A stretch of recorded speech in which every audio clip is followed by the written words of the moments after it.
Hello viewers, আসসালামু আলাইকুম। আজকে যখন আমি ফেসবুকটি ওপেন করলাম, ওপেন করার পর যখন আমরা প্রফেশনাল ড্যাশবোর্ডের উপরে ক্লিক করতে যাচ্ছি, তখনই কিন্তু ফেসবুকের আইডিতে ক্লিক করার পর প্রফেশনাল ড্যাশবোর্ডের উপরে ক্লিক করার আগেই কিন্তু একটি নোটিফিকেশন আমি দেখতে পাচ্ছি। অনেকেই কিন্তু বুঝতে পারছেন না এই আপডেটটি কেন আসছে এবং এই আপডেটটির কারণ কি। অনেকেই কিন্তু ভয় পেয়ে যাচ্ছে যে হয়তো তাদের চ্যানেলের বা আইডির মনিটাইজেশন চলে গিয়েছে, এরকম কিন্তু অনেকেই ভাবছে। তো বন্ধুরা, এই আপডেটটি কেন এসেছে আজকের এই ভিডিওর মাধ্যমে আপনাদেরকে বিস্তারিত বলে দেব। তো বন্ধুরা দেখুন, এই আপডেটটি এসেছে আগে যখন আমরা যে কোনোভাবে কিন্তু ফেসবুকে ভিডিও আপলোডিং করে ফেলতাম এবং সেখান থেকে আমরা যে কোনোভাবে পোস্ট করতাম। তো এখন কিন্তু এই আপডেটটি আসার পর ফেসবুক আরও কঠিন হয়ে গিয়েছে।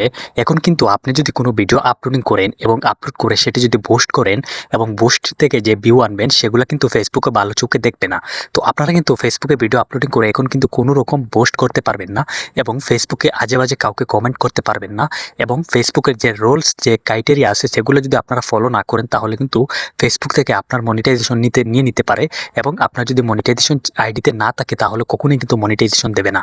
তো এই আপডেটটি আসার পর থেকে আপনাদের কিন্তু অনেক সতর্ক নিয়ে কাজ করতে হবে ফেসবুকে যদি মনিটাইজেশন পেয়ে সেখান থেকে আপনারা যদি ইনকাম করতে চান। এবং আমি অন্য একটি ভিডিওতে দেখিয়ে দেবো আপনারা বিস্তারিত এই ভিডিও সম্পর্কে, যদি এই আপডেট সম্পর্কে যদি জানতে চান তাহলে অবশ্যই আমাকে কমেন্ট করবেন।